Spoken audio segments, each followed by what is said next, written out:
Bonsoir. On va essayer de parler de la dernière paracha du livre de Bamidbar. C'est la paracha de Massaé. On a la chance que les parachiotes de Matot et de Massaé soient séparés en Israël en tous les cas, ce qui fait que on a la chance de pouvoir les étudier séparément. Moi, vous savez que je suis plutôt pour que euh, les parachiotes soient même un peu plus courtes que ce qu'elles sont aujourd'hui. J'aurais bien aimé qu'un jour on revienne au minhag de Eretz Israël, de lire toute la Torah en 7 ans, enfin, deux fois, en 3 ans et demi, c'est-à-dire 2 fois toute la Torah en 7 ans. Ça nous permet de partager la Torah en plus petits morceaux et donc d'étudier mieux parce que là, quand on a des parachiotes aussi longues et aussi fournies, on est obligé de se limiter à quelques sujets et c'est dommage. Et des fois, on se préoccupe que d'un seul verset, hein. Mais enfin, bon, j'aime bien quand les parachiotes de Matot et de Massé, qui sont chacune très denses et très longues, sont séparées. Alors, on va étudier la paracha de Massé, qui donc finit le livre de Bamidbar. Pourquoi est-ce que je la remets dans le contexte de la fin du livre de Bamidbar? Parce qu'on va essayer de voir si les sujets qui apparaissent dans la paracha de Massé sont effectivement des sujets et qui ont bien leur place à la fin du livre de Bamidbar. Comme d'habitude, on va essayer de survoler tous les sujets qu'il y a dans la paracha de Massé et on va voir si qu'est-ce qu'ils font là, en fait. Hein, de quoi est composée la paracha de Massé. Alors, on commence. Ele Massé Bene Israël. Ele Massé Bene Israël, ça veut dire quoi? Ça veut dire voici les voyages, les pérégrinations du peuple d'Israël depuis sa sortie d'Égypte jusqu'à maintenant. Hein. Donc, il va y avoir, Moïse écrit la liste de toutes les étapes. Hein. Donc, la paracha de Massaé, ça s'appelle les voyages, les pérégrinations. Massa, c'est tout un voyage. Et il y a, il me semble, 42 stations depuis la sortie d'Égypte jusqu'à ce qu'ils arrivent au Yarden Yericho, c'est-à-dire juste en face de Jéricho, mais à l'est du Jourdain. On y est déjà depuis 3 parachiotes. Et donc, ces 42 étapes, on ne va pas les étudier, mais si vous avez envie de les étudier, vous remarquerez pas mal de questions. Par exemple, pendant ces étapes, on raconte quelques petits événements qui se sont passés dans ces étapes. Hein. À cet endroit, Aaron est mort, par exemple. À cet endroit, ils n'avaient pas d'eau. Bon. Et alors on se dit, ben, si déjà tu racontes tout ce qui se passe dans ces étapes, raconte tout. Non, ils sont allés de là, ils sont arrivés là, ils sont allés de là, ils sont arrivés là, ils sont allés de là, ils sont arrivés là. Et comme ça, les 42 étapes. Mais par exemple, il n'y a pas écrit du tout, ils sont arrivés au mont Sinaï, dans le désert du Sinaï, il n'y a pas du tout écrit ce qui s'est passé dans le désert du Sinaï. C'est-à-dire qu'il n'y a pas écrit qu'ils ont reçu la Torah, il n'y a pas écrit la construction du Mishkan. Ça passe comme une étape supplémentaire parmi les autres. Et ça, c'est très surprenant. C'est très surprenant. Pourquoi est-ce que dans certaines étapes, on nous raconte certaines choses et pas dans d'autres? Et pourquoi est-ce qu'on nous raconte que ces choses-là? Hein. C'est extrêmement surprenant. Ensuite, dans le même chapitre, hein, il y a, on se trouve devant le Jourdain, Moïse est avec tout le peuple à l'est du Jourdain, juste en face de Jéricho, et il va leur dire, voilà, vous allez bientôt traverser le Jourdain, et quelque chose d'assez dur à lire, c'est pour ça que je vais vous le faire lire, il va falloir combattre. Vous allez passer le Jourdain et vous devez combattre. Vous devez Vehorashtem. Alors, c'est un mot qui n'est pas très politiquement correct. Qu'est-ce que c'est Vehorashtem? Yerusha. Alors, aujourd'hui, en hébreu moderne, Yerusha, ça veut dire un héritage. Ça veut dire que quelque chose que j'ai acquis, que j'ai conquis, va passer à mes enfants, n'est-ce pas? Mais dans la Torah, le mot Yerusha ne veut pas dire héritage. Hein. Le mot Yerusha veut dire au contraire conquête militaire. Hein. Les horish, c'est-à-dire de renvoyer ou de tuer tous les ennemis qui habitent cette terre. Le horashtem et kol yoshvei haaretz. Donc la première chose qu'il faut faire en rentrant en Israël, c'est de faire la guerre, hein, et de tuer tous ceux qui sont là. Bon, on va voir tout à l'heure que ce n'est pas tout à fait le cas, mais c'est cela semble être ce qui est dit dans ce verset. Ve'ibatem et kol maskiotam, vous devez, alors là, ça commence à se comprendre, vous devez détruire toutes leurs idoles et tout ce qui peut rappeler leur culture, n'est-ce pas? Et vous devez, par exemple, s'ils ont des autels sur lesquels ils sacrifient, des autels AUTEL, ils font des sacrifices pour Dieu, vous devez tout détruire. S'il y a des arbres qu'ils idolâtrent aussi, et vous devez complètement conquérir la terre et vous installer. Et puis, vous devez la partager, évidemment. C'est une chose dont on parle déjà depuis 2 ou 3 parachiotes, qu'il va falloir partager la terre. Hein, et chaque partie de la terre doit être attribuée, évidemment, à une tribu. Et si vous ne faites pas la conquête de tout le pays et que vous n'asservissez pas, ou bien vous ne tuez pas, ou bien vous ne renvoyez pas, enfin, il faut dominer complètement toute la terre. En principe, c'est en les tuant ou en leur demandant s'ils acceptent d'abandonner l'idolâtrie. Alors, si un peuple accepte d'abandonner son idolâtrie, il peut continuer à vivre sur la terre et il sera un Ezra, c'est-à-dire un citoyen de la terre. Mais il faut absolument qu'ils acceptent de prendre sur eux, pas la religion juive, mais les 7 mitzvot de Noach, qui sont assez rudimentaires, et qui sont celles, en gros, d'abandonner l'idolâtrie et d'avoir une certaine morale sociale. Et donc, s'ils acceptent cette chose-là, vous ne devez pas les tuer, vous pouvez les laisser en vie, mais ils doivent accepter votre domination sur la terre. Et si vous ne faites pas cela, c'est-à-dire si vous laissez des peuplades autochtones vivre sans les combattre ou sans leur demander d'abandonner leur idolâtrie, alors, les gens que vous garderez, que vous laisserez en vie, ou laisserez dans leur culture, et vous n'allez pas leur imposer, si vous voulez, de se convertir à un certain monothéisme light, si j'ose dire, c'est-à-dire les 7 mitzvot de Noachid, alors ces gens-là que vous laisserez, vous allez les laisser, si vous les laissez, alors ils seront pour vous comme des pieux dans vos yeux et comme des fils barbelés, c'est-à-dire que vous serez obligé de mettre des fils barbelés autour de vous pour vous protéger d'eux. C'est ce que dit Rashi en tous les cas, et ils ne cesseront pas de vous embêter pour essayer de vous renvoyer de là. Donc les gens que vous laisserez en place seront pour vous au début, vous allez penser que ça serait sympathique, mais après, assez vite, ces gens-là que vous allez laisser avec leur culture, leurs idoles et leur pouvoir autonome vont vous renvoyer de la terre, n'est-ce pas? Et ce que je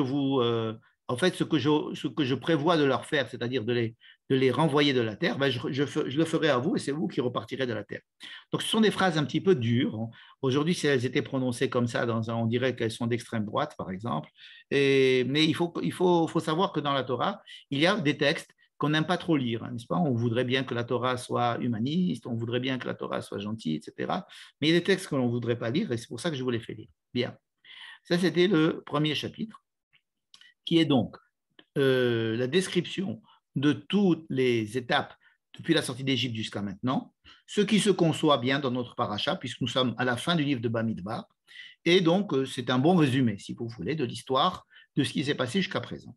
Bon, ces étapes peuvent être des étapes géographiques, mais elles peuvent être aussi considérées comme des étapes plutôt spirituelles, c'est-à-dire que depuis la sortie d'Égypte jusqu'à présent, ce ne sont pas que des étapes géographiques qui se sont passées, mais c'est une évolution à étudier pour essayer de maturer le peuple qui sortait d'esclavage et qui n'était pas capable de rentrer en Israël tout de suite, comme on l'a vu avec la faute des explorateurs. Et donc, il y a eu des étapes qui ont fait que maintenant, ils sont censés pouvoir rentrer. Et la première chose que Moïse leur demande de faire à partir du moment où ils rentrent, c'est donc de faire la guerre. Deuxième chose. On est maintenant au chapitre 34. Dieu demande, quand vous allez rentrer, vous allez effectivement partager la terre entre vous, entre les tribus, et il nous donne, il nous décrit, et là le texte nous décrit les frontières de la terre de Canaan, ce qui est extrêmement intéressant, ce qui est unique en son genre, puisqu'on ne connaît pas les frontières de la terre de Canaan. Le problème, c'est que les endroits qui sont marqués pour délimiter cette terre de Canaan, ils sont bien marqués avec des noms qui semblaient être tout à fait connus à l'époque et qui semblaient, pour celui qui lisait la Torah, être tout à fait clairs. Hein. C'est comme si on vous disait, prenez une ligne droite entre Jérusalem et Tel Aviv. Aujourd'hui, il n'y a pas de problème. Tout le monde sait où se trouve Tel Aviv. Tout le monde sait où se trouve Jérusalem. On trace une ligne droite sur une carte et on sait. Le problème, c'est que, imaginez qu'on ne sache plus où se trouve Jérusalem ni Tel Aviv. C'est ce qui se passe dans cette carte-là qui nous est décrite. Évidemment, elle n'est pas dessinée, elle est décrite par des villes, et donc on sait qu'elle va commencer par le sud-est, c'est-à-dire au sud de la mer Morte. C'est là-bas que commence le tracé des frontières. Ensuite, elle va passer par un parcours assez imprécis. Certains archéologues le mettraient beaucoup plus au sud, ce parcours. Il y en a d'autres qui le mettraient beaucoup plus au nord. En tous les cas, c'est un tracé qui va nous amener du sud de la mer Morte jusqu'à la mer Méditerranée. Ensuite, la mer Méditerranée et la frontière ouest. On remonte, donc là, il n'y a aucun problème, c'est la mer Méditerranée, on la connaît. Ça a peut-être un peu bougé, mais pas beaucoup. Et on arrive au nord. Alors, où c'est qu'on se trouve au nord? Alors, on se trouve probablement au nord de Haïfa. Il est possible, il y a certains qui situent ça pratiquement au Litani, c'est-à-dire à la fameux fleuve qui se trouve dans le sud Liban. Il y en a qui montent encore plus haut jusqu'en Turquie. Et donc, il y a vraiment des grandes imprécisions et de grandes discussions aujourd'hui entre les archéologues pour savoir ces noms de ces lieux-là, où est-ce qu'ils se trouvent. En tous les cas, la ligne repart vers l'est et arrive pratiquement vers le Jourdain, en tous les cas autour du lac de Tibériade, et redescend. Et redescend, le Jourdain est clairement la frontière est de la terre de Canaan. Vous allez me dire, oui, mais attendez, la semaine dernière, Moïse a déjà donné l'est du Jourdain à 2 tribus et demie, hein, Bénégad, Béné-Réhouven. Eh bien, elles ne sont pas prises en considération dans cette frontière. C'est-à-dire qu'on sait qu'ils sont là, ils sont à l'est du Jourdain, mais là, on nous parle de la terre de Canaan. La terre de Canaan, elle s'arrête au Jourdain. La terre de Canaan s'arrête au Jourdain. Et comme il est question de leur donner la terre de Canaan, alors c'est le Jourdain qui est la frontière est. Et on redescend et on va au sud vers ce point-là par lequel on a commencé. Voilà, donc on a malheureusement pas beaucoup plus d'informations que cela. Et le jour où on connaîtra avec plus de précision la liste de ces noms et de ces villes et de ces lieux, eh bien on pourra tracer la terre de Canaan. Ça va donc, si vous voulez, d'un triangle assez restreint, avec Shrem peut-être au nord et Arad ou Beersheba au sud, ou alors, comme je vous ai dit, dans la péninsule du Sinaï jusqu'en Turquie ou alors au Liban, on ne sait pas, le nord et le sud ne sont pas du tout bien connus aujourd'hui. Bref, vous allez me dire aujourd'hui, c'est la frontière est qui n'est pas encore définie, et le nord et le sud sont à peu près connus, quoique on n'est pas encore des frontières tout à fait sûres et reconnues comme on disait avant. Bref, c'est pour vous dire qu'ici, il y a donc une description des frontières. Ce qui nous convient tout à fait, ça convient. Nous sommes arrivés ici, voilà la frontière, voilà la guerre. Il faut combattre les peuples qui sont à l'intérieur et voici les frontières. Ensuite, il y a une deuxième recommandation. On va donner le nom des chefs de tribus qui vont faire la guerre. C'est-à-dire qu'ils vont non seulement faire la guerre, mais aussi partager la terre entre les tribus. Parce qu'il va falloir se mettre d'accord. Historiquement, ils ont en principe mis 7 ans pour conquérir la terre. Ils ne vont pas toute la conquérir. Je vous l'annonce déjà, on le sait dans le livre de Josué. Ils ne vont pas conquérir toute la terre. Ils vont conquérir que certaines poches. Ils vont laisser beaucoup, beaucoup de poches de Cananéens qui habitent, des idolâtres. Et donc, l'histoire d'Israël, depuis ce moment-là, va subir des hauts et des bas sur le plan de la sécurité, des guerres et de la paix, à cause de justement ce que l'on vient de dire. Bien. Ensuite, on passe au chapitre 35. Donc, pour l'instant, ça va. Chapitre 35, on nous dit, Dieu nous dit, attendez, il y a des villes que vous donnerez aux Lévis. on sait que la tribu de Lévi est la seule tribu qui n'a pas un territoire à elle, n'est-ce pas? Donc là, on nous dit que 9 tribus et demie seront à l'ouest du Jourdain, 2 tribus et demie seront à l'est du Jourdain, comme il est prévu, mais les Lévis n'ont pas de terrain. Alors, ils auront des villes, hein. Ils n'auront pas de terrain, ils n'auront pas de terre, ils n'auront pas d'espace délimité avec des frontières, n'est-ce pas? Ils auront des villes qui seront dispersées à l'intérieur de tout le peuple. Il y aura des Lévis à l'est, à l'ouest du Jourdain, il y aura des Lévis au nord, au sud, ils auront des villes dispersées dans le peuple. Alors pourquoi? Parce que la principale fonction des Lévis, en dehors du fait qu'ils devaient s'occuper de certaines fonctions au temple de Jérusalem, ou au temple là où il sera, ils avaient une fonction essentielle d'enseigner le texte de la Torah aux enfants d'Israël. Alors, c'est une fonction extrêmement importante. Le texte de la Torah avait été donné par Moïse aux Lévis, et donc c'était les détenteurs du texte, les détenteurs de la parole de Dieu, les détenteurs de la loi, et il n'y avait pas encore à ce moment-là de divulgation de ce texte à tout le monde. Hein. Il faut attendre à peu près après la destruction du premier temple et la construction du second temple, c'est-à-dire donc vraiment au 5e siècle, disons avant Jésus-Christ, pour que Ezra Sopher, Ezra le scribe, en revenant de Babel, institue cette démocratisation du texte biblique.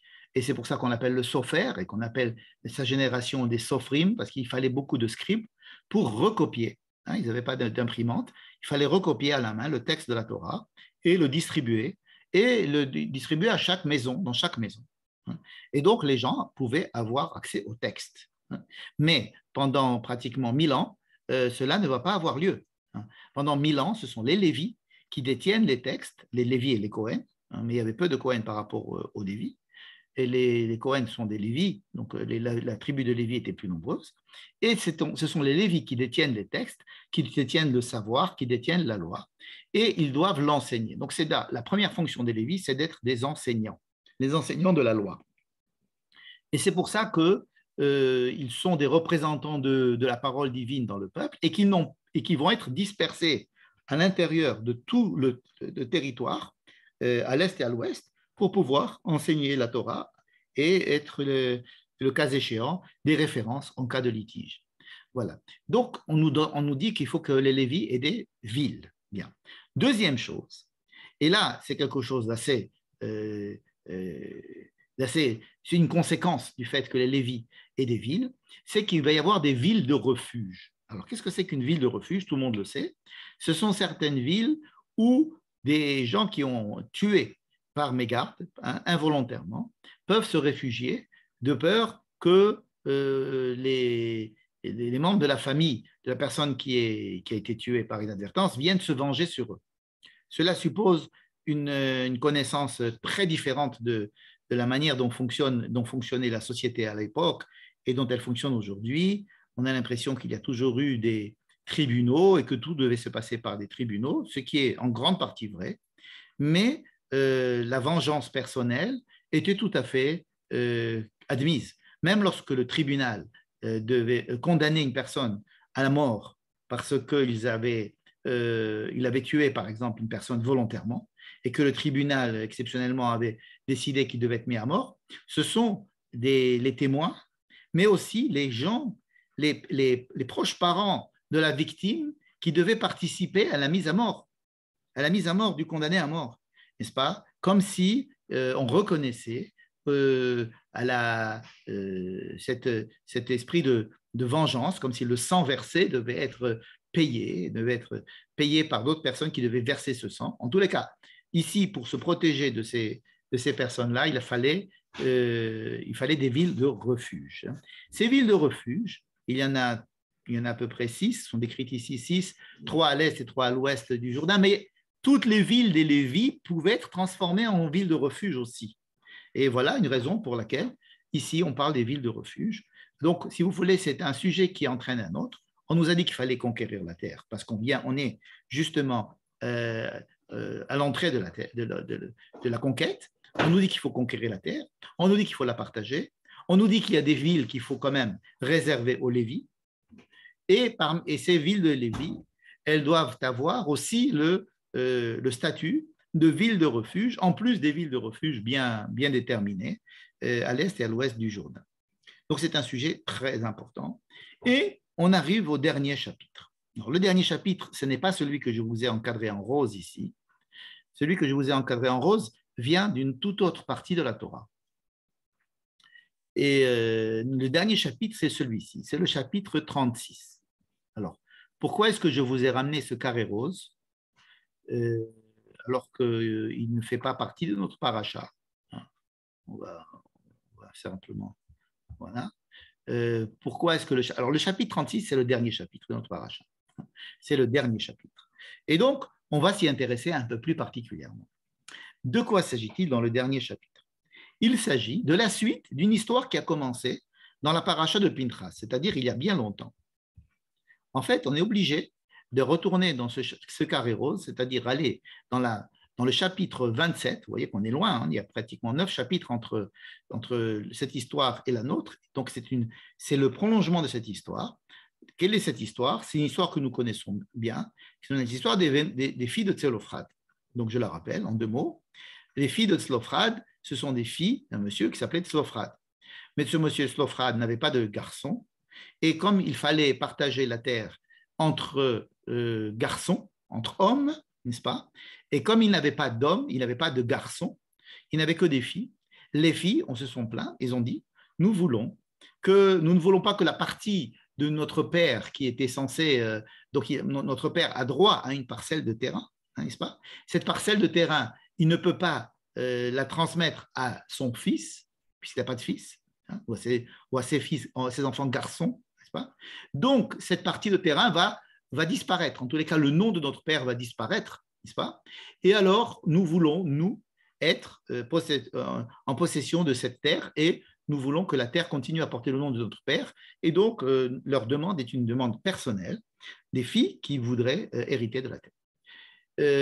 C'est une demande qui n'a pas été prévue dans la loi, loin de là, elle semble contredire complètement tout ce qui a été dit jusqu'à présent, parce que jusqu'à présent, les filles étaient complètement écartées de tout ce qui était héritage et nom de famille, etc.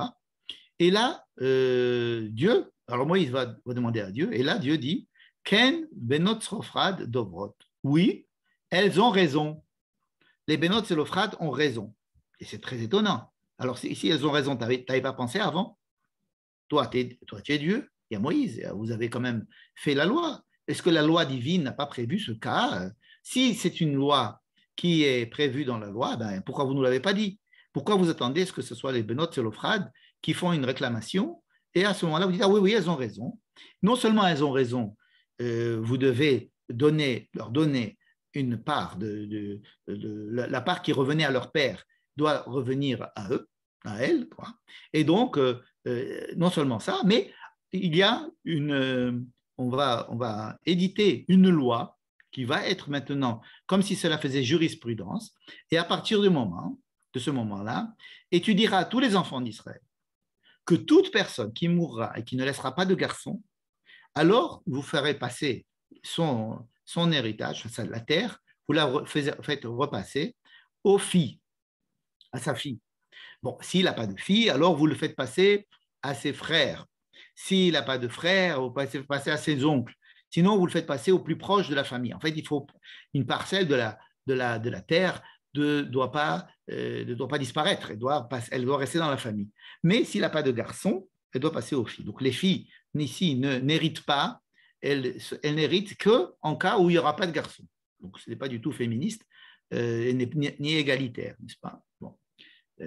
Ensuite, cette histoire a donc fait jurisprudence et c'était dans la paracha de Pinchas, c'est-à-dire il y a très longtemps, il y a au moins 3 semaines. Maintenant, nous nous trouvons à la fin de la Torah et se réveillent les gens de la tribu de ces filles-là.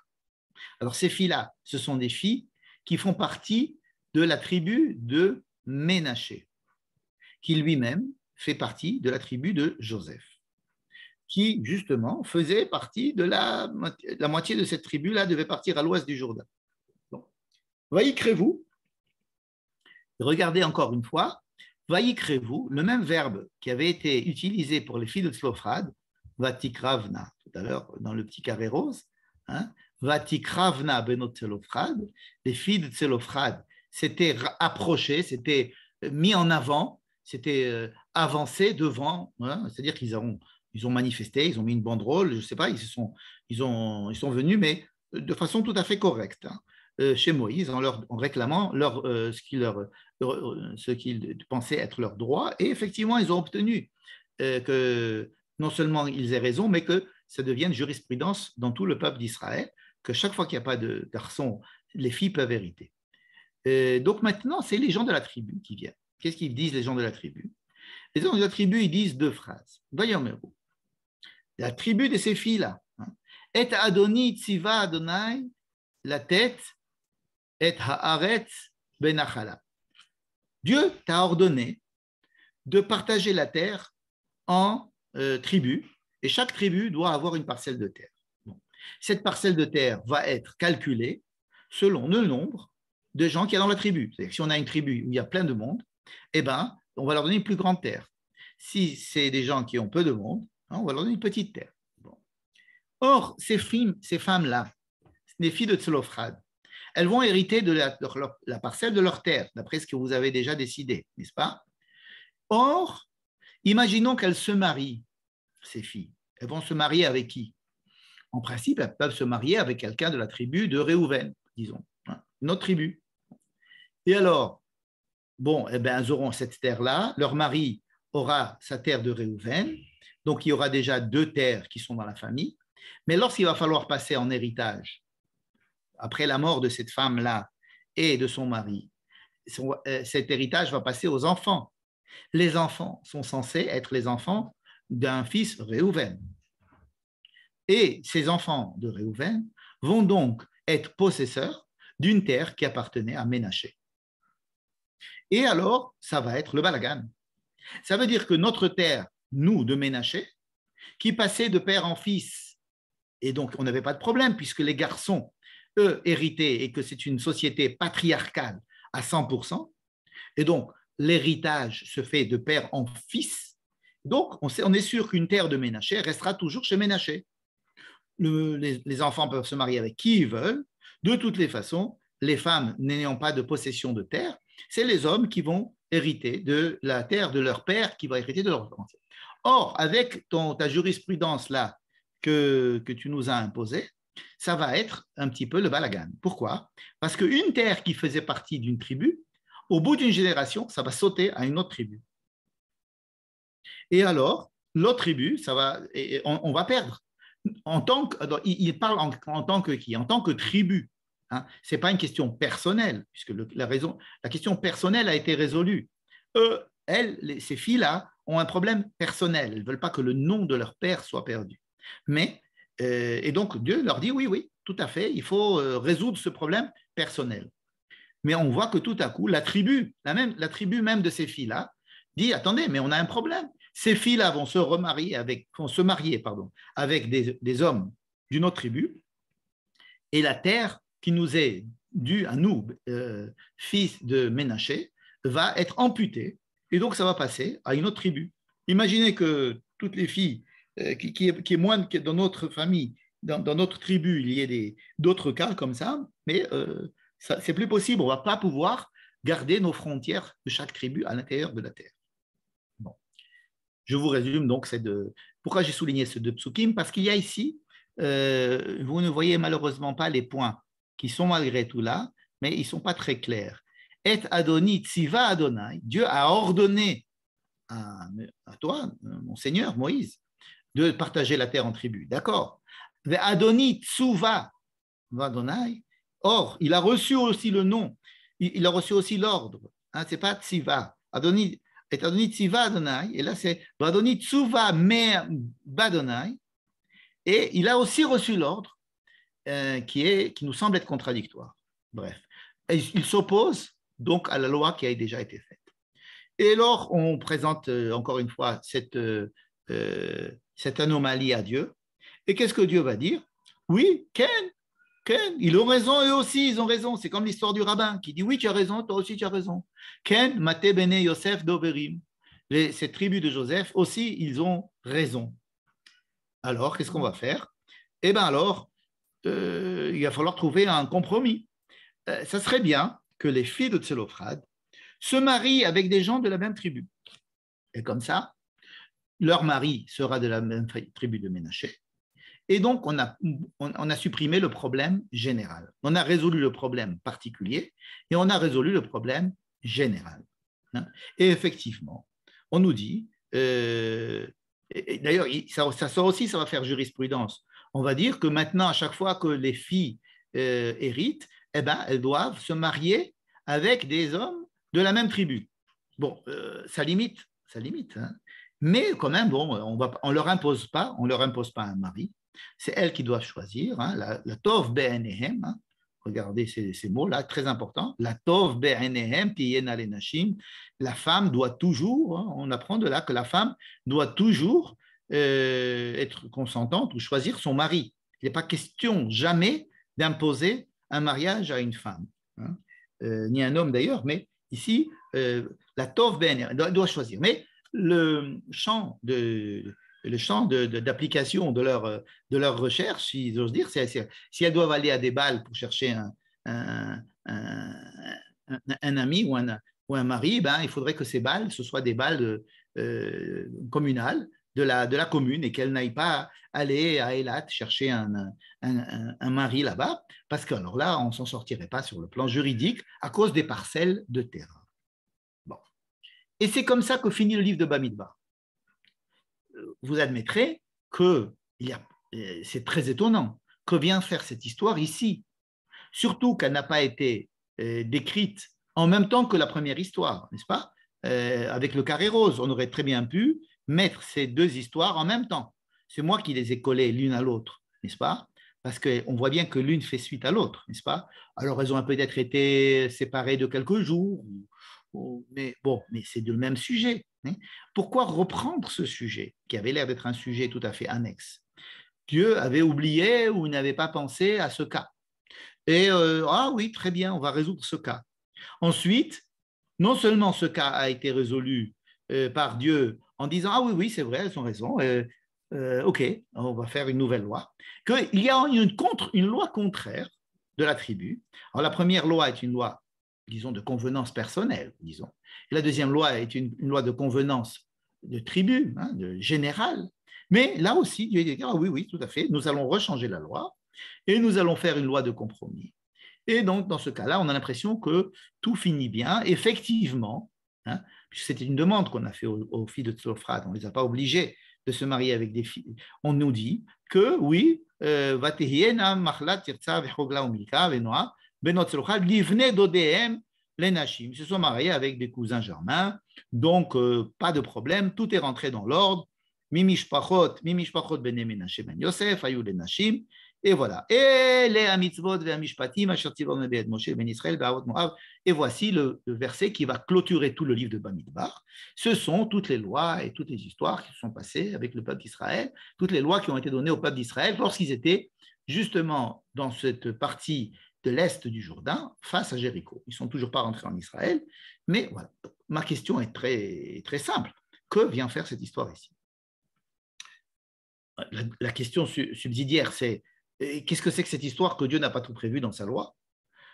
Deuxièmement, troisième question subsidiaire, c'est ça fait mauvais genre quand même que déjà tu me changes la loi et puis tu me la rechanges ensuite à l'envers et comme si tu n'avais pas pensé à ce problème et tu es obligé de me la rechanger ensuite pour limiter le mariage des filles. Non. Quatrième question, combien de temps ça a duré cette loi? Est-ce que cette loi elle va durer pendant 10 ans, 20 ans, 100 ans, 1000 ans, puis c'est une loi de la Torah. Les rabbins sont pratiquement tous unanimes. Il dit que cette loi a été faite que pour cette génération-là. Et qu'après, eh ben, ces deux lois sont devenues caduques. En tous les cas, la deuxième. C'est-à-dire que les filles pouvaient hériter, mais que l'interdiction, enfin, la recommandation de se marier à l'intérieur de la tribu, ça, on s'en foutait. D'ailleurs, le peuple d'Israël a fait une fête spéciale qui est fêtée le 15 Av. Vous savez que vendredi, c'est Rosh Chodesh Av, donc 15 jours après, on va fêter le Tou B'Av. Et il est expliqué dans le Talmud, qu'est-ce que c'est que cette fête-là du 15 Av? C'est la fête où tout le peuple d'Israël s'est enfin débarrassé de cette loi qu'on est en train de lire, où les filles devaient se marier dans l'intérieur de la tribu. Et donc, cette loi est devenue caduque à ce moment-là, et le peuple d'Israël en a fait une fête, et nous, ce jour-là, on fait une fête d'avoir annulé cette loi, et qui dit que les filles de la tribu doivent se marier à l'intérieur de la tribu. Et alors on nous dit, ben, toutes les filles, dans n'importe quel cas, quand même pas les filles qui avaient hérité, mais toutes les filles pouvaient se marier avec, ça veut dire que tous les garçons et toutes les filles d'Israël peuvent se marier ensemble. Quand est-ce que cette loi a été abolie? Alors, les rabbins disent que cette histoire du 15 Av est très, très, très ancienne, pratiquement une génération après être entrée en Israël. Et donc, effectivement, ces deux lois qui ont été érigées ici dans la Torah, et surtout celle-ci qui finit le livre de Bamidbar, est une loi qui ne va durer que le temps de partager la terre, comme si on voulait savoir Ménaché combien de terre il va avoir. Et une fois qu'on lui a donné son territoire, et qu'on a fait les frontières de la tribu de Ménaché, qu'on a fait les frontières de la tribu de Réhouven, après on s'en fout. Faites ce que vous voulez, vous pouvez acheter des terrains, vous pouvez hériter un terrain, quelqu'un de Réhouven peut venir habiter là. Il faut qu'il y ait une partition officielle marquée au tabou comme quoi toute cette terre-là appartient à Ménaché. Mais on s'en fout après si effectivement certaines terres sont passées d'une tribu à l'autre. Ça, c'est assez surprenant. Convenez-en, ce n'est pas quelque chose. Nous avons l'impression que lorsque l'on partage la terre en tribus, ça y est, les tribus vont rester là-bas. Non, pas du tout. Imaginez qu'aujourd'hui, on partage la terre d'Israël en tribus. On se dira, bon, à Jérusalem habiteront tous les gens qui sont religieux, à Tel Aviv, on mettra tous les artistes, à Eilat, on mettra tous les gens qui veulent être Hiloni, à Haïfa, on mettra des... Enfin, bref. Et alors, après, alors, ils ne pouvaient pas... Oui, vous pouvez vous mélanger. Alors, si on se mélange, alors comment on va faire pour partager? Si tu veux qu'on partage, on partage. Si tu ne veux pas qu'on partage, on ne partage pas. Mais à quoi ça rime de nous dire de partager? Si en plus tu nous donnes des lois qui nous embêtent à faire ce partage, tu contredis ces lois en nous disant que oui, le partage est très important, il faudra absolument garder ce partage. Et les rabbins nous disent tout ça, c'est nul et non avenu une génération après. C'était simplement pour marquer les premières frontières entre les tribus. Et maintenant, on appellera toujours ce territoire Ménaché, même s'il y a beaucoup de gens qui ne sont pas de Ménaché qui habitent dedans et qui ont des terrains là-bas. Il y a un avis même qui dit que on ne peut pas faire le Yovel. Vous savez, la loi du Yovel, c'est la loi du jubilé. La loi du jubilé, c'est une fois tous les 50 ans. Cette loi du jubilé demande à chacun de revenir sur sa terre initiale. Mais c'est quoi la terre initiale? Si je suis un enfant du mariage de deux tribus et que j'ai hérité donc de la terre de mon père et la terre de ma mère, par exemple, et donc j'ai une terre qui appartient à deux tribus, j'ai deux terrains dans deux tribus, et qu'est-ce qu'il faut que je fasse? Mes enfants, ils vont revenir sur quelle terre? Alors on nous dit que la loi du jubilé, elle est intenable. Elle est intenable, ça veut dire qu'elle est théorique. Elle est théorique. Elle est théorique. J'ai entendu le Rav Tamir Granot citer un avis de Rabbi Yehuda disant que la loi du jubilé va être annulée par la suite. Je n'ai pas encore trouvé la référence, je la cherche. Enfin, s'il l'a dit, c'est qu'il l'a lu quelque part. Je lui ai téléphoné, je lui ai envoyé un message pour lui demander la référence, il ne m'a pas répondu. Mais cela veut dire que le jubilé, alors que nous sommes en train de penser à la fête de jubilé, on est dans une année de Shemitah, donc pour le jubilé, il faut que toutes les tribus d'abord habitent en Israël, que la partition de la terre d'Israël en tribus soit restituée, aller savoir qui est de quelle tribu aujourd'hui, aller savoir de quelle partition, ça paraît vraiment insurmontable, mais déjà dans le Talmud, on avait donc émis l'hypothèse que cela serait irréalisable et que ce sont des lois qui sont édictées, comme la nôtre, avec beaucoup d'insistance de la part de Dieu, c'est Dieu qui a dit, mais elles ne vont avoir de force et d'amplitude dans le temps que très, très limitée.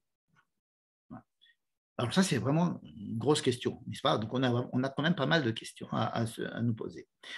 Afin d'essayer de répondre à ces questions, je voudrais remettre notre paracha dans son contexte, c'est-à-dire à la fin du livre de Bamidbar. J'ai fait un petit schéma ici pour essayer de résumer qu'est-ce qu'il y a dans tout le livre de Bamidbar. On a dit que le livre de Bamidbar, c'était un livre, disons, politique, au sens du terme, c'est-à-dire savoir comment est-ce qu'on allait organiser le peuple. Vaïkra, c'était un livre religieux, ce qui se passait au niveau cultuel dans le temple, avec les Kohanim, avec l'impureté, la pureté, etc. C'était plus ou moins, le livre de Vaïkra était plus ou moins un livre de religion. Le livre de Bamidbar, c'est comment organiser la société. Bon. Alors, comment organiser la société? Il faut faire un petit rappel de ce que nous avons lu dans tout le livre de Bamidbar, puisqu'on est justement à la fin du livre de Bamidbar. Il y a, je ne sais pas si vous le voyez ici, un carré où j'ai écrit Yosmot Elohit, Yosmot Elohiot Idealim. Ça veut dire que qu'est-ce que Dieu? Il y a des parachiotes qui décrivent une volonté divine d'organisation idéale du peuple. Alors, il y a deux organisations idéales du peuple. Il y a une première organisation pendant les 3 premières parachiotes. Rappelez-vous, on mettait le Mishkan au milieu, au centre, on mettait les 12 tribus en 4 grands groupes de 3, chacun avec son drapeau, et on décrivait donc un peuple d'Israël bien organisé, chacun dans sa tribu, chacun son drapeau, parce qu'on devait quitter le mont Sinaï et qu'on devait avancer vers la terre d'Israël. Un autre recensement, c'était le premier recensement, on avait compté, il y avait 603 000, un peu plus, 603 330, un truc comme ça. Et un autre recensement qui a été fait dans la paracha de Pinchas, où alors on recompte le peuple, 40 ans sont passés, bon, ça ne justifie pas de recompter tout le monde, mais enfin on recompte quand même tout le monde, au moins pour savoir qu'on est au moins 600 000. Tant qu'on n'est pas 600 000, on ne peut pas bouger. Donc on est 600 000, on est 601 170, il me semble. Et alors, ce deuxième compte, c'est un compte à but de savoir qui fait partie de quelle famille, parce qu'on va partager le peuple en tribus et en familles. Et donc, c'est un deuxième compte, et là, c'est tout à fait très bien organisé, un recensement comme les Français, par exemple, savent le faire, ou les Romains savaient le faire. Il fait un recensement extrêmement précis avec le nom de chacun, etc. Donc, il y a, si vous voulez, dans le livre de Bamidbar, qui s'appelle le livre des recensements, Sefer à Pikoudim. Pourquoi au pluriel? Parce qu'on en avait un au début et un à la fin. Il y a 2 recensements. Et donc, c'est le livre des recensements. Mais au milieu de tout cet ordre formidable, il y a le peuple. Alors, j'ai mis le peuple, c'est ce que j'appelle les Yosmot et Noshiot. La Torah nous décrit des initiatives d'ordre humain, des initiatives personnelles et humaines. Je vous en rappelle quelques-unes. Alors, j'ai mis les initiatives en 2 groupes. Il y a des initiatives en rouge et des initiatives en vert. Les initiatives en rouge, ce sont des initiatives qu'on peut dire que sont des initiatives qui ont fait des problèmes. Par exemple, les gens qui avaient envie de manger de la viande, les gens qui voulaient retourner en Égypte, des gens qui voulaient de l'eau sans arrêt, l'histoire des explorateurs, n'est-ce pas? Korach qui s'est soulevé contre Moïse, Zimri, et toute la tribu de Shimon qui a commencé à faire des bêtises avec les filles de Midian, etc. Donc, il y a des initiatives personnelles dans le peuple qui sont faites soit par des groupes de personnes, soit des personnes privées, qui créent des situations extrêmement désagréables et qui vont changer le cours de l'histoire des fois, n'est-ce pas? Puisque, par exemple, les explorateurs vont faire qu'on va rester 40 ans de plus, il va y avoir des guerres qui vont être déclenchées à cause de ces initiatives, et on va décrire beaucoup ces problèmes dans le livre de Bamidbar. Mais il y a aussi des initiatives positives, n'est-ce pas? Alors, ce que j'ai mis en vert, par exemple, les initiatives qu'on voit dans la paracha de Nassau, les Nessiim, c'est-à-dire les chefs de tribu, vont apporter des cadeaux pour améliorer le fonctionnement et le transport de tout ce qui est tout ce qui fait partie du Mishkan. Donc, ils vont apporter, on ne leur avait rien demandé. Ils viennent et chaque jour, ils vont apporter des cadeaux. Chaque chef de tribu amène des cadeaux en or, en argent, en bronze, avec des bœufs, avec des charrues et des encens. En fait, il y a une initiative et Dieu dit, oh, c'est formidable, parce que Moïse ne sait pas, c'est une initiative privée. Moïse, il n'est pas habitué aux initiatives privées. Jusqu'à présent, il y a des initiatives privées qui étaient toutes négatives. Alors, il y a des initiatives privées positives. Alors Dieu lui dit, oh, il n'y a pas de problème, tu les prends, tu les fais rentrer et tu acceptes tout ce qu'ils ont donné. Bon. Il y a aussi, par exemple, l'initiative des gens qui ne pouvaient pas faire Pessah. Pourquoi? Parce qu'ils étaient impurs. Quelqu'un qui est impur ne peut pas faire Pessah. Bon, ben, si tu es impur et tu ne peux pas faire Pessah, tu ne fais pas Pessah. Non, eux, ils ont envie de faire Pessah quand même. Alors Dieu dit, ben, pas de problème, on va leur fabriquer un deuxième Pessah, on appelle le deuxième Pessah. Un mois plus tard, ces gens-là pourront refaire Pessah. Imaginez que des gens disent, bon, moi je voudrais faire la Brit Mila, mais je n'ai pas de garçon, je n'ai pas d'enfant. Qu'est-ce que je fais? On dit, mais c'est pas grave, tu ne fais pas la Brit Mila, tu ne fais pas la mitzvah de la Brit Mila. La mitzvah de la Brit Mila, c'est une mitzvah qui est faite pour les gens qui ont un garçon mâle, qui est même qui est né, qui n'a pas de problème de sang, etc. Sinon, il n'y a aucun problème, tu ne fais pas la Brit Mila, il n'y a pas de problème, il n'y a aucune faute. On ne peut pas lui dire, bon, là, il va falloir que tu adoptes un enfant et que tu fasses la Brit Mila à un enfant adopté. Il n'y a pas de question. Et là, il y a des gens qui disent, OK, vous êtes impur pour Pessah, vous ne pouvez pas faire le Corban Pessah, c'est pas grave. Restez chez vous, ça va, tout va bien. Aucune faute, rien. Non, non. Et Dieu dit, OK, pour cette initiative que je trouve très sympathique, nous allons faire un deuxième Pessah. Et donc, un mois après, le 15 du mois d'hier, on fait un Pessah. Nissan hier. Donc, on fait un deuxième Pessah. Donc, initiative, encore une fois, personnelle, qui a été acceptée. Pinchas, rappelez-vous ce qu'il a fait Pinchas. Pinchas, il vient, il tue quelqu'un. Il tue un chef de tribu. Qui t'a dit d'aller tuer quelqu'un? On vient avec une lance et on va et on tue quelqu'un. Il faut voir de quoi il s'agit. Mettez un tribunal, allons voir. Tu ne fais pas partie de la famille de Madame Cosby. Qu'est-ce qui se passe? Non, Dieu a dit oui, non. Ce qu'il a fait Pinchas, c'est super. J'accepte, non seulement ça, mais je lui donne un cadeau, etc. Bravo Pinchas. Les filles de Tzlofrad. Les filles de Tzlofrad, c'est aussi une initiative privée. Des filles qui veulent, parce qu'elles aiment beaucoup la terre d'Israël, elles aiment beaucoup leur père, elles aiment beaucoup le nom de leur père, elles sont très attachées à l'héritage de leur père. Dieu dit, pas de problème, on accepte leur initiative, on change la loi pour eux, pour elles. Comment est-ce qu'on va considérer notre histoire à nous des Béné Ménaché, c'est-à-dire la tribu? La tribu qui vient qui dit, ouais, moi, mais ça ne va pas comme ça, parce que si les Bénot Tselophrad, vous leur donnez ça, ça va poser des problèmes pour la tribu, ce qu'on vient de voir ensemble. Et Dieu dit, ah ben, ok, vous aussi, vous avez raison. Elles vont se marier avec des filles de votre tribu. Ça fait des ordres. Excusez-moi, mais les trucs en rouge, que j'ai mis en rouge, c'est-à-dire les gens qui disent on va retourner en Égypte, on veut de la viande, on ne veut pas ça, on ne veut pas aller en Israël, on veut pas de Moïse comme notre chef, on ne veut pas d'Aaron comme notre chef, on veut prendre un autre Dieu que Dieu, on veut aller avec les Bénot Péor. Bon, ça, ce sont des problèmes. Bon, alors on sait comment les traiter, les problèmes. On va dire, bon, ce sont des fauteurs, ce sont des gens qui font des fautes, on les punit. On les punit. Donc il y a des fautes. Et qu'est-ce qu'on fait avec des gens qui ont des initiatives qui sont considérées comme étant bonnes? Ah, ben, on change la loi pour eux. Alors, qu'est-ce que c'est que la loi si des gens peuvent la changer? Est-ce que la loi vient d'en haut ou la loi vient d'en bas?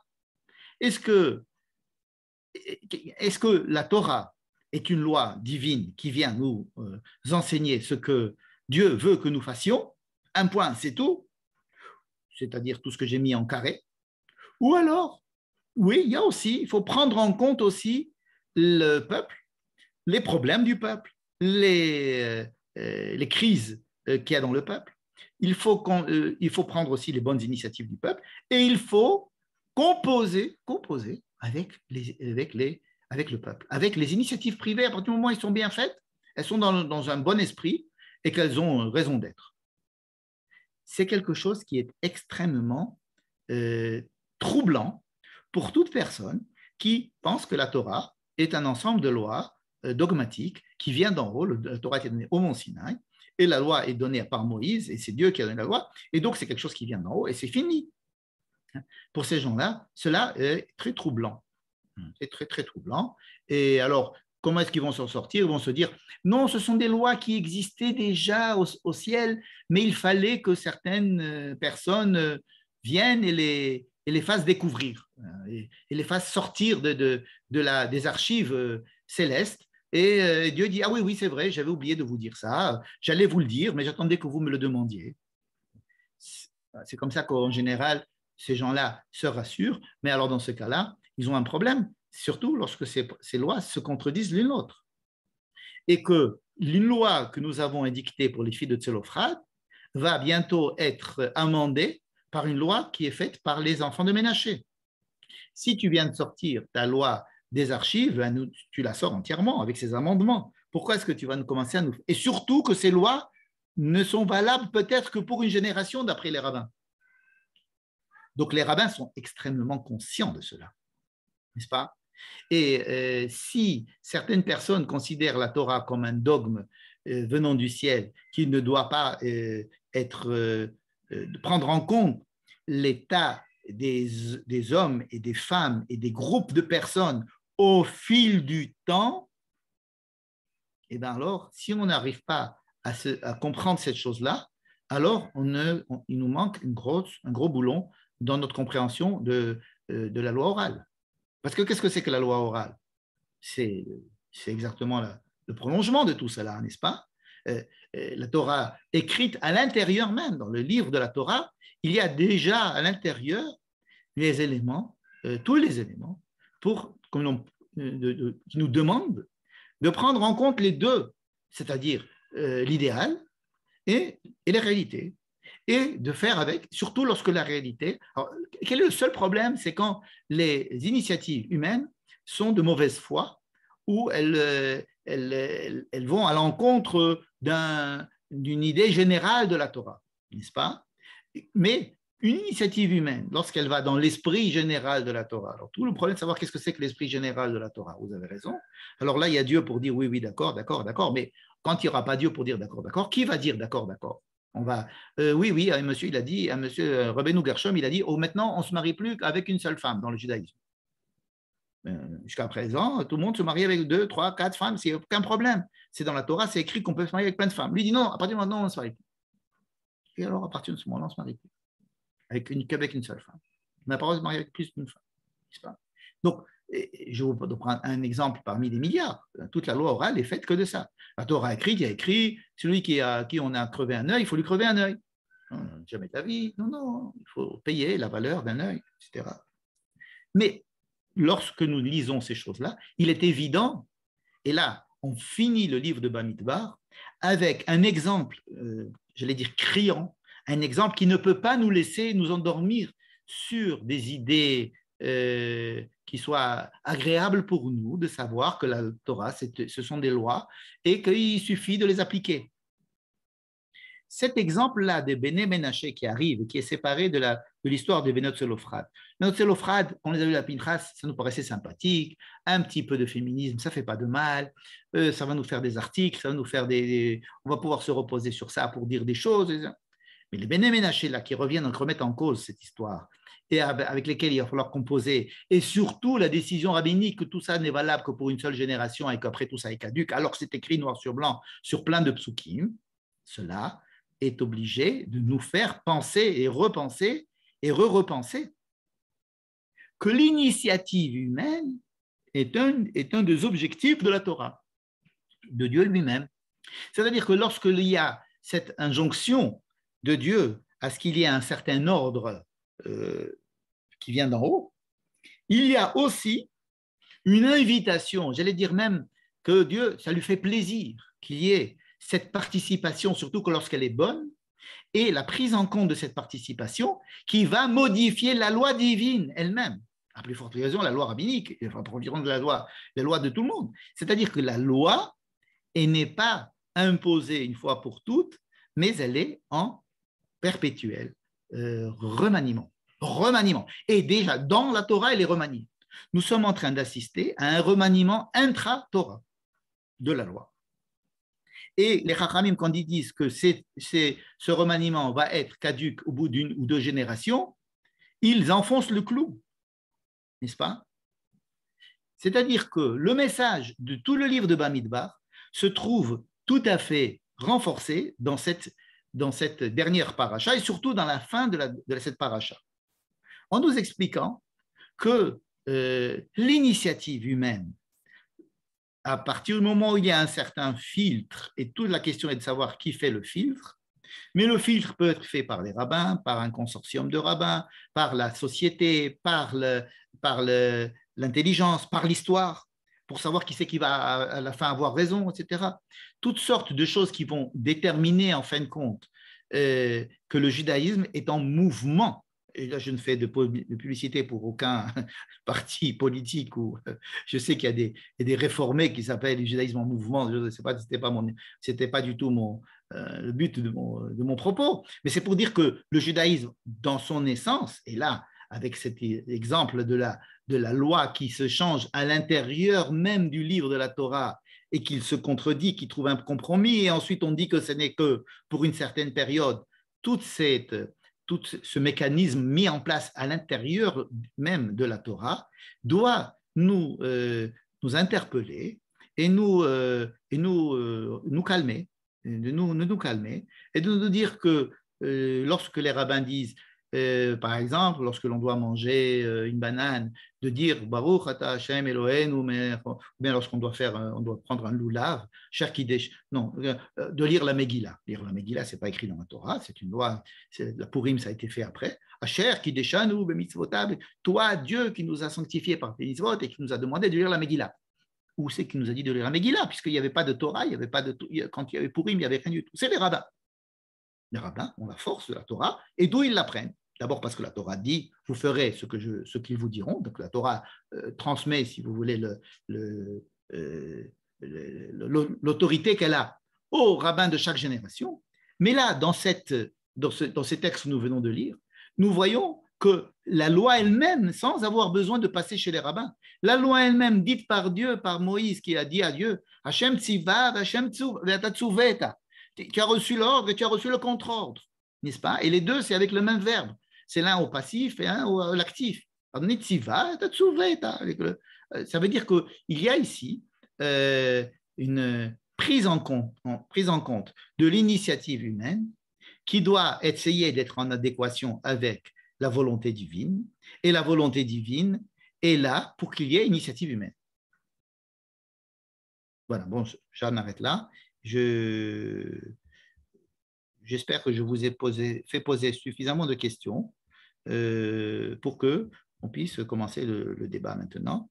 Je vais simplement arrêter l'enregistrement et je vous remercierai si vous avez des questions. Merci.